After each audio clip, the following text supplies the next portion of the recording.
Rapaz, que massacre foi esse? Não, o Paraguai foi a exaustão. Falei, ele foi a exaustão. Porque tinha um tirano governando ele que não se rendeu. Não se rendeu em Lomas Valentino. Vamos estudar a história na ótica correta da história. Em Lomas Valentino, o exército paraguaio foi definitivamente derrotado, militarmente, porque tem as condições militares da derrota, porque tem as derrotas temporárias, que são insucessos bélicos, e a derrota, que é um momento crucial para o comandante, é reconhecer esse momento. E fui derrotado. E diante da derrota, ou ele parte para o sacrifício inócuo e desumano, ou ele tem a coragem de se submeter à humilhação da rendição. Isso é um momento gravíssimo para nós militares, a rendição. O Solano Lopes não se rendeu, até porque temeu ser fuzilado. E continuou a resistência na campanha das Cordilheiras e esgotou o país dele. O Exército Brasileiro foi acusado de ter matado as crianças, meninos de 7 a 12 anos.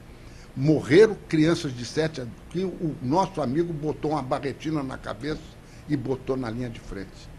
Morreram em combate. Então, é a bagagem que é o problema, a bagagem.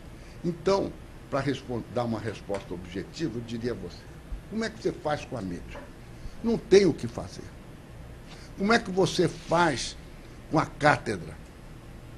Não tem o que fazer. Isso está plantado lá. Ou melhor, eu disse que não tem o que fazer, tem sim, tem dois caminhos que nós podemos escolher. A conspiração e a revolução reacionária, e paredão também para todo mundo, e botar os interventores dentro das universidades e fazer a universidade do meu jeito, da minha democracia, do meu pensamento, tá certo?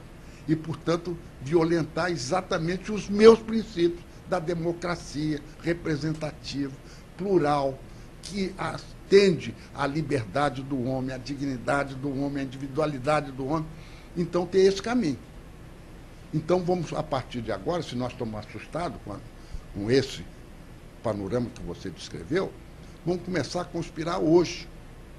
Vamos achar o nosso cesarista, expressão de Gramsci, para conduzir a revolução burguesa de reação a isso que está acontecendo. Ou tem um outro caminho. Conscientização e mobilização. Vai levar 50 anos, meu amigo. O que é preciso é impedir a ruptura antes disso. Aquela ruptura que eu mostrei aqui. E evitar essa ruptura aí só tem um caminho político. Político. Não tem outro caminho. O diabo é achar agora o partido que vai fazer isso. Ou os partidos. Não tem um partido messiânico salvador. Tem uma democracia nacional. Nós todos, sabe? Se você tem essa consciência, e é mais moço do que nós aqui todos, então trabalhe para conscientizar as pessoas, sem ranço, sem imposições, sem chavões, sem frases feitas. Leia bastante, eu vendo que você, como professor de história, tem que ler muito. Leia, leia, e desconfie das interpretações fáceis. Eu queria fazer uma pergunta para o general. O senhor mostrou uma série de possibilidades diferentes desse caminho revolucionário.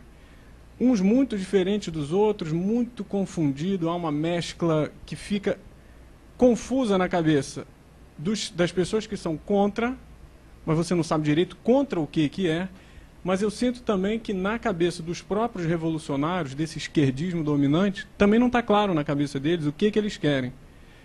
O senhor acha que essa confusão favorece o movimento revolucionário? Quer dizer, a falta de definição favorece o movimento revolucionário?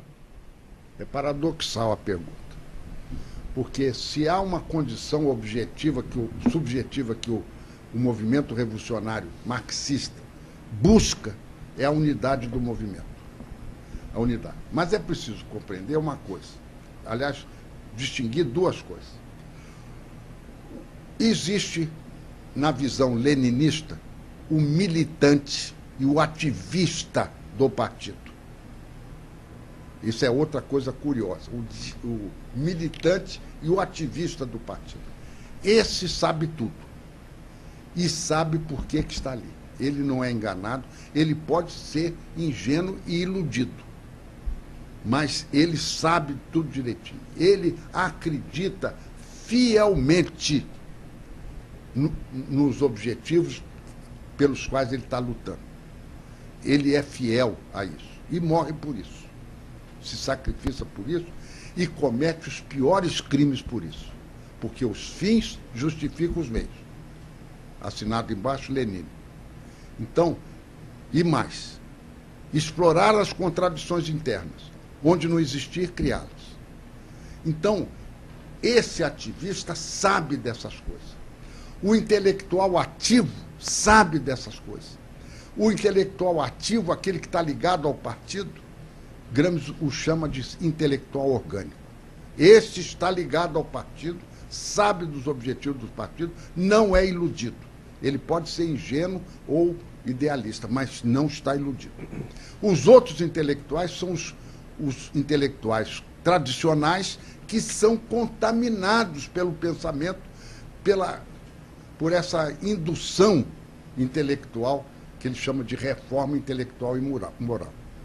Então, esse pessoal sabe disso perfeitamente. Ou melhor, não sabe exatamente o que está por trás daquele pensamento. Então, hoje, na chamada via democrática, seja pela via pacífica leninista, seja pela luta pela hegemonia de Gramsci, nas duas situações você tem os ativistas, que o Gramsci não chama de ativistas, chama de intelectuais. Ele diz que até o agitador de fábrica é um intelectual orgânico. Então, ele tem os intelectuais, porque ele faz questão que as cabeças estejam feitas para a revolução. E tem os outros que o próprio movimento leninista tinha nome, que eram ou os inocentes úteis, essa expressão é deles, não é nossa. É? A tradução correta, eu já ouvi dizer, que é idiotas úteis. Pode ser. E não inocentes. Mas eles chamam dessa forma inocente.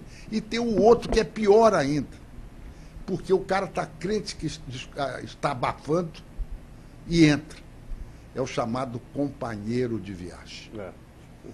O companheiro de viagem é aquele que é atraído por uma aliança, por uma frente popular, convencido que está lutando por não sei o quê e está botando a azeitona na empada do outro, não na dele. Então, esse é o companheiro de viagem. As expressões são geniais.